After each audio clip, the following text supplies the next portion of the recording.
मीमांसा civil service academy में आपका स्वागत है। ये लेक्चर है मध्य प्रदेश पीएससी 2025 के प्री के लिए।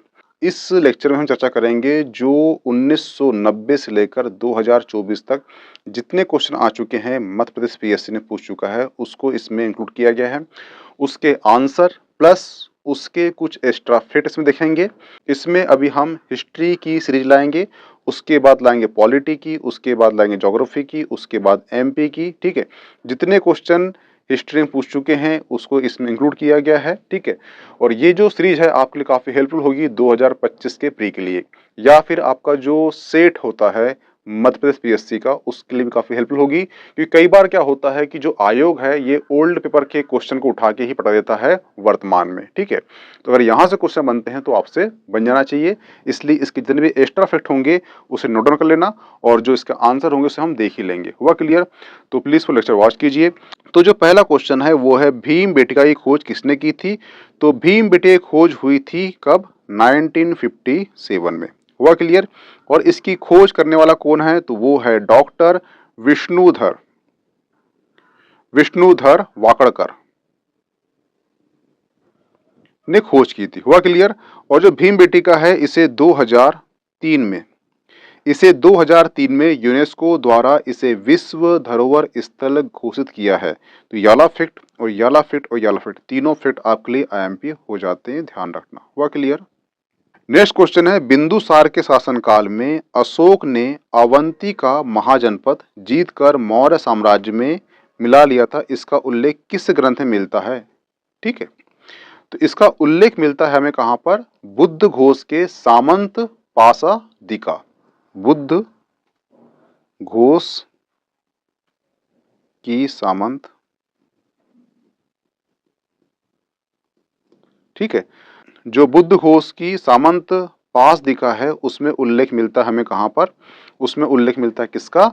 अशोक द्वारा अवंतिका, जिसे आज उज्जैनी कहते हैं, इसे जीतकर मौर्य साम्राज्य में ला लिया था। तो ये क्वेश्चन को आप आईएमपी लगा लो क्योंकि इसमें बात चली है एमपी इतिहास की। ठीक है, इसलिए ये ध्यान रखना कि आपसे क्वेश्चन कर लिया कभी कि मौर्य साम्राज्य में अवंती को मिलाया गया था अशोक के द्वारा। इसका उल्लेख कहाँ मिलता है? तो इसका उल्लेख कहाँ मिलता है? वो मिलता है बुद्ध घोष की सामंत पासदिका में मिलता है। नेक्स्ट क्वेश्चन है चचनामा के अनुसार 6वीं 7वीं शताब्दी में सिंधु देश की राजधानी क्या थी? तो ध्यान रखना इस समय जो सिंधु देश की राजधानी थी वो थी आरोड़। हुआ क्लियर? ठीक है, जो चचनामा है इसमें हमें चचवंशी राजाओं के वंश के बारे में हमें इसकी जानकारी प्राप्त होती है और इसमें हमें 712 में जो मोहम्मद कासिम ने भारत पर आक्रमण किया था उसका भी उल्लेख हमें कहाँ से मिलता है? वो मिलता है चचनामा से मिलता है। चचनामा के लेखक कौन है? तो वो है अली अहमद। हुआ क्लियर? तो ये सारे फैक्ट याद रखना। आपसे क्वेश्चन कर रहा है कि 6वीं से 7वीं शताब्दी में जो सिंधु देश की राजधानी क्या थी? तो वो थी आरोड़। ठीक है, चचनामा के लेखक कौन है? तो वो है अली अहमद। ठीक है, अली अहमद जो है किसके लेखक हैं? तो वो चचनामा के। हुआ क्लियर? नेक्स्ट क्वेश्चन है मुगल कालीन ग्रंथ मसीह आलमगीरी किसकी रचना है? तो ये रचना है फारसी भाषा में। फारसी भाषा में रचना की थी किसने? वो की थी साकी मुश्तेक खान ने। हुआ क्लियर? ठीक है, और ये रचना जब की गई है, ये रचना की गई है इसकी कब? 1710 के आसपास इस ग्रंथ की रचना की गई है। और इस ग्रंथ में हमें किसका इतिहास मिलता है? वो औरंगजेब के शासन काल के इतिहास मिलता है। ये ध्यान रखना, कभी ये क्वेश्चन पूछ लिया है कि औरंगजेब के जो शासन प्रशासन के बारे में जानकारी किस ग्रंथ में मिलती है? तो वो मिलती है मसीह आलमगीरी। रचना किसकी है? तो ये है सकी मुश्तेक खां की। नेक्स्ट है आदि ब्रह्म समाज की स्थापना किसने की थी? ये क्वेश्चन है। तो पहले समझ जाइए ब्रह्म समाज। ब्रह्म समाज की स्थापना 1828 में किसने की थी? वो की थी राजा राम मोहन राय ने की थी। हुआ क्लियर? बाद में ये जो राजा राम मोहन राय के बाद जो इसको संभाला था ब्रह्म समाज को, वो संभाला था देवेंद्र नाथ टैगोर ने।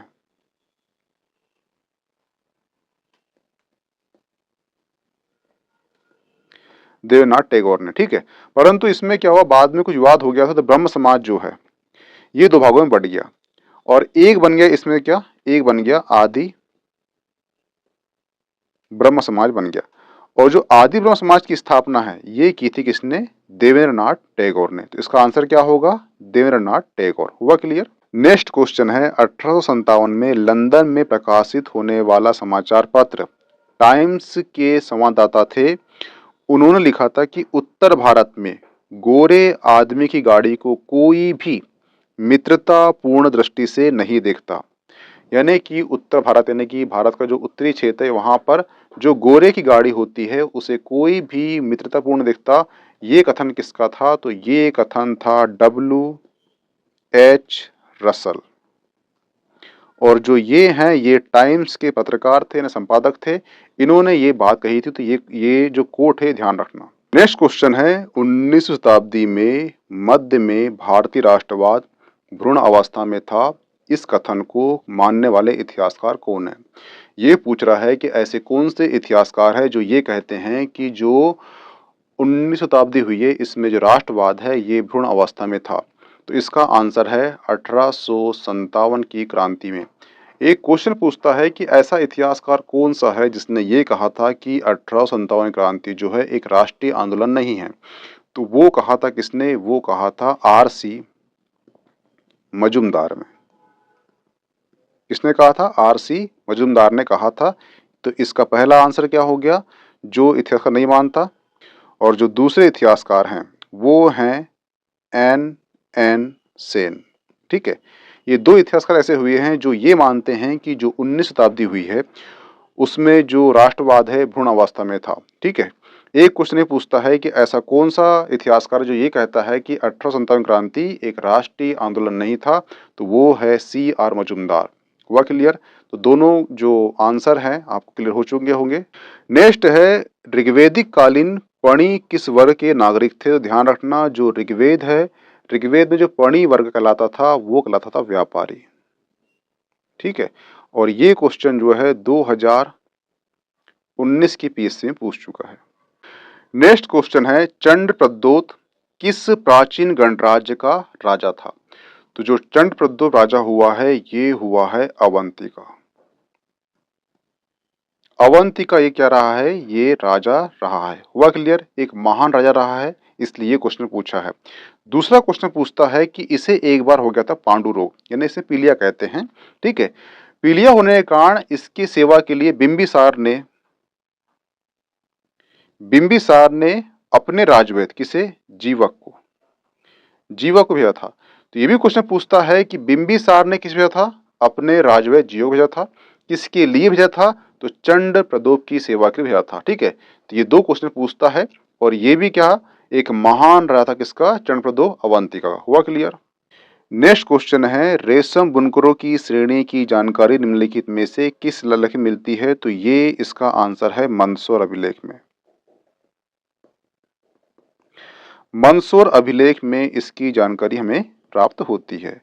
जो मंदसौर अभिलेख है ये इसके रचनाकार कौन है, तो रचनाकार है इसके वत्स भट्टी। हुआ क्लियर। ठीक है, जो मंदसौर अभिलेख में इसमें हमें जानकारी किसकी मिलती है, एक कुमार गुप्त हुए हैं, गुप्त वंश के राजा कुमार गुप्त के जो शासन काल है उसकी भी जानकारी मिलती है। प्लस इसके एक राज्यपाल हुए हैं, उनका नाम है वंधु वर्मा की जानकारी मिलती है। तो ये भी क्वेश्चन पूछ चुका है, ये भी क्वेश्चन पूछता है, ये भी क्वेश्चन पूछता है। तो सारे फिट आपके लिए इंपॉर्टेंट है। हुआ क्लियर। नेक्स्ट है परमार वंश के इतिहास पर प्रकाश डालने वाले स्रोत कौन से हैं। तो ध्यान रखना एक बुक है पद्मगुप्त की, बुक कौन सी है, वो है नौ सहांक चरित्र। इसमें हमें परमार वंश की जानकारी प्राप्त होती है। ठीक है, पहला हो गया। दूसरा है मेरुतुंगी की बुक है प्रबंध चिंतामणि, इसमें हमें परमार वंश के राजवंश की जानकारी हमें प्राप्त होती है। और तीसरा है उदयपुर प्रशस्ति, ये तीनों में परमार वंश के इतिहास पर प्रकाश डाला गया है। तो तीनों आपको याद होना चाहिए। नेक्स्ट है चित्तौड़ में त्रिभुवन नारायण मंदिर किसने बनवाया था। तो ये बनाया था राजा भोज ने बनाया था। हुआ क्लियर। ठीक है, और राजा भोज ने एक सरस्वती मंदिर का निर्माण कराया था जिसे भोजशाला के नाम से जाना जाता है। और भोजशाला का वर्तमान में चल रहा है सर्वे, क्योंकि वहाँ पे एक मस्जिद और एक मंदिर का इशू उड़ गया है इसलिए। ठीक है, तो ध्यान रखना जो राजा भोज हुए हैं एक महान राजा हुए हैं काय के, परमावंश के, और इन्होंने त्रिभुवन जो नारायण मंदिर है चित्तौड़ का उसे बनवाया था, और साथ ही एमपी में जो धार है यहाँ पे एक मंदिर का निर्माण कराया था, और वो मंदिर कौन सा है, वो है सरस्वती मंदिर है, और इसी को कहते हैं भोजशाला कहते हैं, और इसी में वर्तमान में चल रहा है सर्वे। तो ये क्वेश्चन वहां से उठ सकता है, ध्यान रखना। ठीक है, नेक्स्ट क्वेश्चन है निम्नलिखित में से तारिक ए फिरोजशाही रचनाकार कौन है। तो तारिक ए फिरोजशाही रचनाकार दो है, एक है शम्स ए सिराज, सिराज अफीक हुआ क्लियर, और दूसरे हैं जियाउद्दीन बर्नी। ठीक है, जियाउद्दीन बर्नी ने 1239 से लेकर 1359 तक के जो सल्तनत कालीन है उसमें तुगलक वंश के छठे वर्ष तक का 9 वर्षों का शासनकाल का उल्लेख मिलता है। इसके बाद जो अफीक हुए हैं, अफीक ने तारिक ए फिरोज शाही में सुल्तान फिरोज शाह तुगलक के शासनकाल के महत्वपूर्ण कार्यों का उल्लेख किया है। ठीक है, इसलिए इसका जो आंसर है, इसका आंसर A+B दिया था।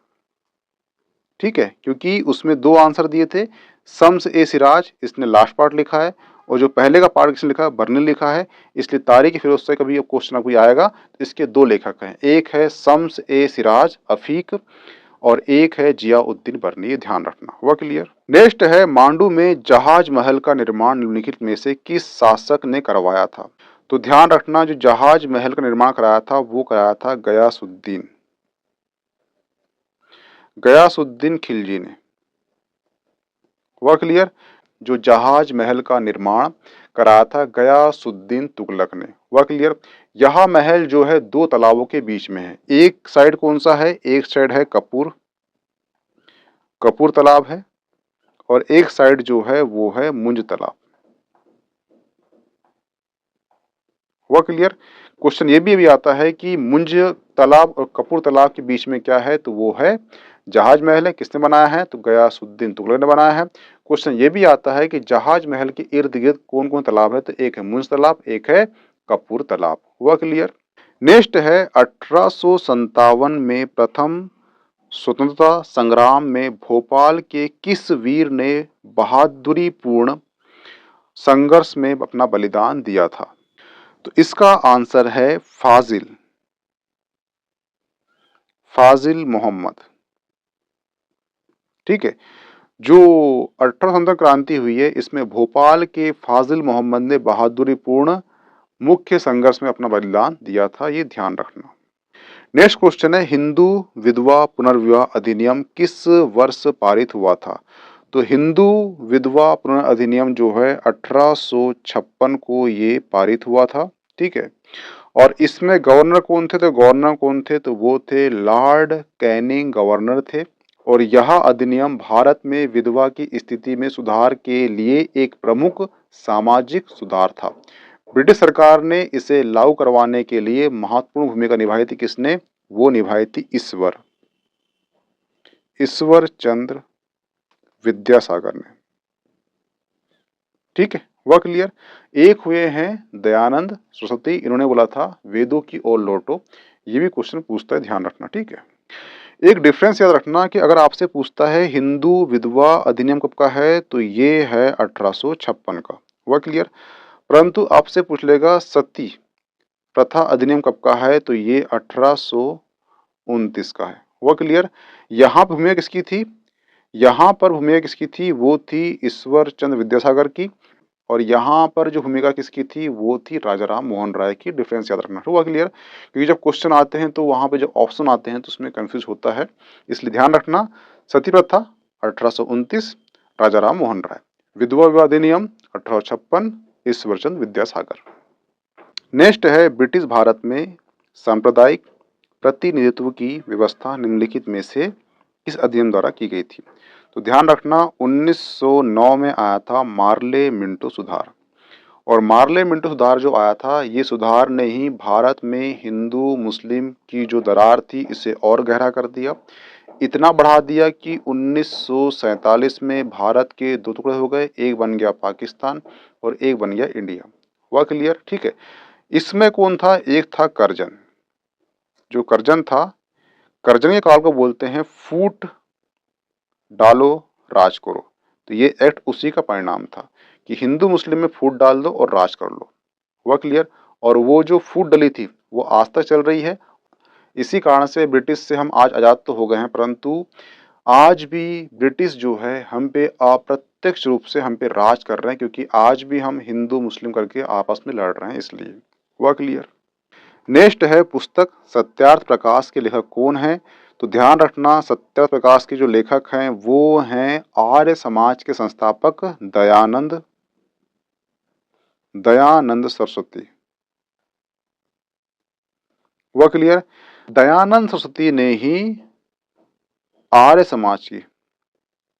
समाज की स्थापना की थी। ये क्वेश्चन पूछता है कि आर्य समाज संस्थापक कौन है, तो वो दयानंद सरस्वती है। इनने एक बुक लिखी थी, बुक का नाम क्या है? सत्यार्थ प्रकाश। हुआ क्लियर? और इसकी रचना का जो उद्देश्य था वो था आर्य समाज के जो सिद्धांत है उसका प्रचार या प्रसार करना। हुआ क्लियर? इसलिए ये क्वेश्चन इससे लिंक है, इसलिए ध्यान रखना।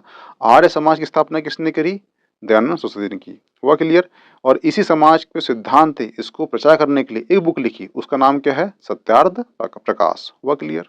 नेक्स्ट है कालिका पुराण किस ग्रंथ से संबंधित है? तो ये है जैन धर्म से संबंधित है। हुआ क्लियर? ये जो मूल रूप से जैन तीर्थंकर हुए हैं, कितने हुए हैं? 24 तीर्थंकर हुए हैं। इन तीर्थंकरों का जो चरित्र रहा है उसका लेखन इसमें किया गया है। इसमें पद्म पुराण, इसमें हरिवंश पुराण, इसमें वायु पुराण, कालिका पुराण का प्रमुख स्थान है, ध्यान रखना। हुआ क्लियर? नेक्स्ट है शुंगों के पूर्वज मूलतः किस स्थान से थे? तो ध्यान रखना, एक हुआ है मौर्य काल। ठीक है, मौर्य काल का अंतिम राजा हुआ है वृद्धरथ। वृद्धरथ की हत्या किया किसने? वो किया पुष्य मित्र शुंग ने किया। ठीक है, और शुंग ने किया कब?